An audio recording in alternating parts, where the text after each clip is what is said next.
know, there's a lot to like about the state of Texas, especially if you're a sportsman. Now, that state has always been known as a hotspot for whitetail and turkeys, but I think one of the best kept secrets in the hunting community is the exotics that are available in Texas. Now, really, an exotic, it's basically anything that's not native to Texas. And I'm talking about axis deer, black buck, cyca deer, fallow deer, rams, sheep. I mean, even some of the African game are roaming free in Texas. And you can buy a 5-day non-resident exotic license for $48. And it's just a fantastic destination. It's terrain that really you don't get to experience anywhere else. And in 2018, my good buddy Keith Miller let me know that he was actually opening an operation in Sutton County, Texas, which is part of the Hill Country. And he invited me to come down and hunt with him. And to say I was excited really would be an understatement because, you know, the previous year's whitetail season here in New York was closed. You're still months away from the next season starting. But here's an opportunity to head south, take your bow, take a rifle, and hunt big game in Texas. Well, that first morning out, Keith and I were sitting in a blind overlooking a feeder. And really, from first light, we just had a parade of critters showing up. We had white-tailed doe, cyca doe, axis doe, and really just keeping us entertained all morning long. And, you know, as the morning went on, you're just having a good time, and, you know, we've having a few laughs, and, you know, Keith was in the blind running the camera for me. And as that morning wore on, I caught movement off in the distance, and lo and behold, here is exactly what I'm looking for. And I can tell you, my heart skipped a beat when I saw this deer coming through the foliage.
Well, fast forward from 2018 to 2021, it had been a couple of years since I've been down to Texas to hunt with Texas Trophy Whitetails.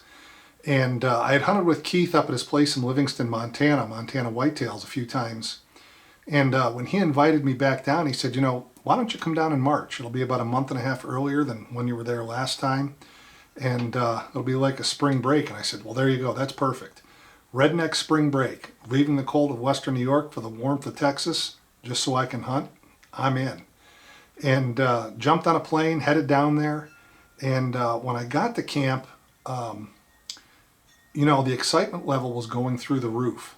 Now the axis deer, they don't rut until May and June, so I was there pre-rut. But some of the animals were starting to come out of velvet, and I'd be hunting some hard-horned axis.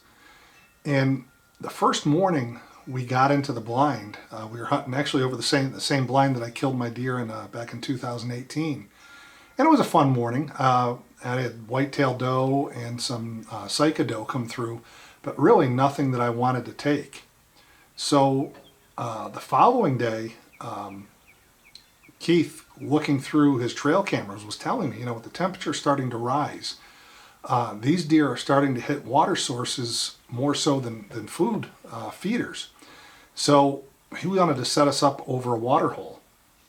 And problem was, with this being a brand new property, didn't have a stand or a blind in place, so we had to go in with pruners. I went in with Keith's brother Steve, and we got into this thick scrub brush right next to one of the water troughs, and got on there with pruners and started cutting things free and making a little natural blind to set up in. And it was absolutely perfect. I mean, I could sit in this blind. I was concealed, and I literally had this little bitty window to run the camera and shoot through.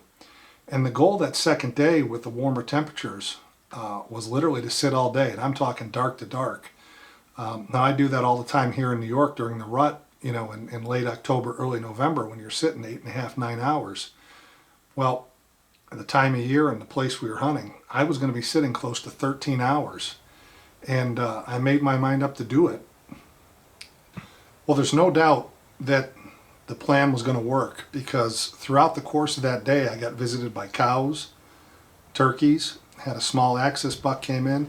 We can just see that these animals were going to start hitting water, and I just needed to hang on and make it happen. And what was really cool is the number of turkeys that I saw while on this sit. I mean, there was one point in time when they were lined up around the water trough, and there really wasn't room for any more birds to get in there. And then they walked off, and two toms came in and sat there and drank at the water. So it really is a target-rich environment. Then I had that small axis buck show up, and I just kept persevering. I mean, literally, you run out of things to think about on a sit like that. And as I'm sitting it out and I'm waiting it out, and it's about a half an hour before legal shooting time ends, and I catch movement to my left, and again, I can't see a whole lot. I'm only really seeing a window that's open to that water trough. I'm not seeing things coming in, and it's a challenge. So I happen to look up, and there he is.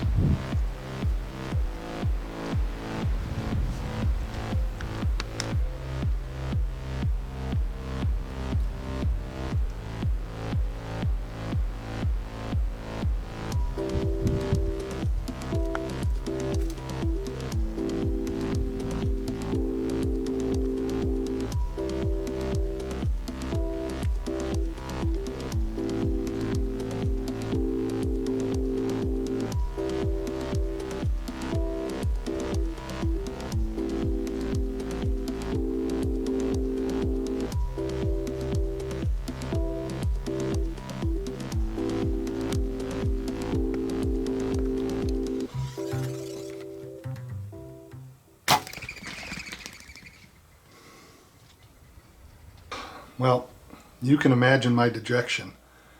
You sit 12 and a half hours waiting for that one opportunity. The opportunity presents itself.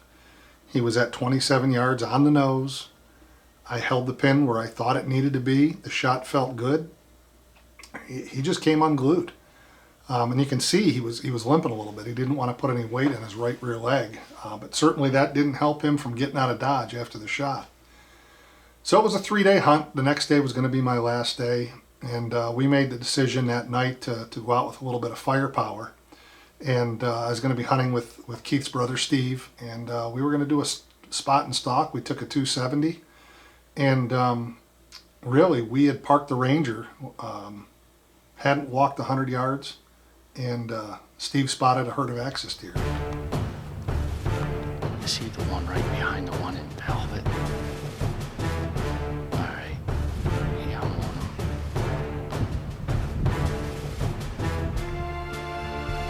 You gonna shoot? All right.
Chamber another round, you missed him.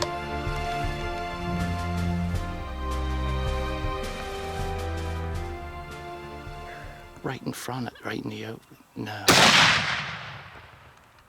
Yeah, it was. What's that? It was him. Yeah. I can't tell if I hit him. I can't keep it steady.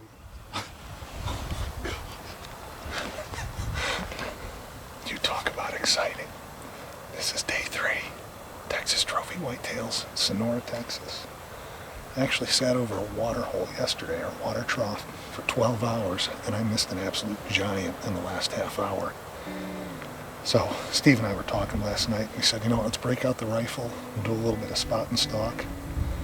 And we kind of drove the perimeter of the ranch, parked the machine, and we had walked 100 yards, and Steve spotted these deer. And he said, there's a great buck.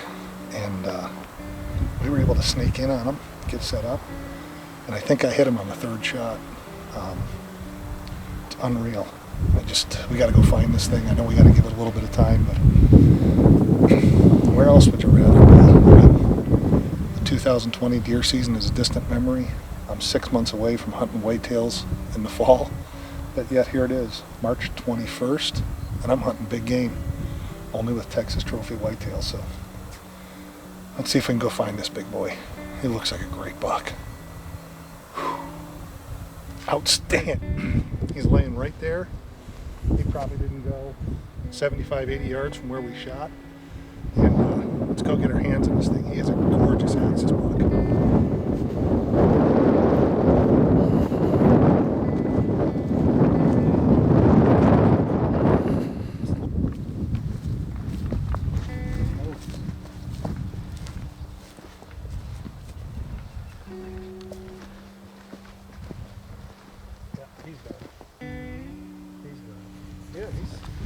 He's actually got a little bit of velvet still on him. Look at that.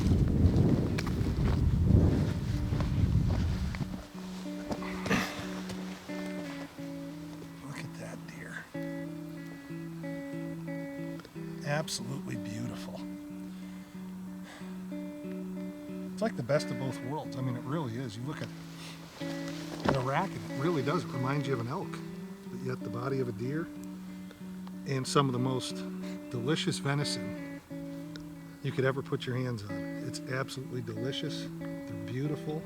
And again, it's March. We're big game hunting with Texas Trophy whitetails. Look at that. Gorgeous, gorgeous buck. Can never get enough of it. Whew. Get some pictures taken, get them gutted out. Maybe a little bit of barbecue tonight. Look at that. What more could you ask for? Well, there's the second axis buck on the ground for me. It was about 1.5 inches bigger than the first deer that I took. And really, you know, hunting axis deer is the best of three worlds, really, for me. I mean, I enjoy elk hunting, and they've got that rack of an elk, the body of a deer. But just as importantly, it's probably the best tasting venison I've ever had. And filling the freezer with an axis deer is never a bad thing. And we were able to get that thing back up and butchered up, and we'll be enjoying that for some time. But, you know, when it comes to Texas trophy whitetails, these guys are as professional can be. The operation runs 12 months out of the year. I mean, you're hunting turkey in the spring and whitetail in the fall, but the rest of the year you can hunt hogs, you know, axis deer, cyca deer, fallow deer, goats, rams, wild hogs. I mean, you name it. If you love to hunt, if you love to be in a blind, you love to be in a tree stand, you don't have to wait just for that, you know, that spring turkey season at home or that fall whitetail season at home.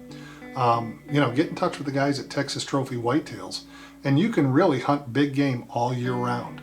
Rifle, bow, crossbow, it doesn't matter. Hunt till your heart's content, and hunt with some fantastic people. The meals are great, the lodging is fantastic, and it's well worth the trip.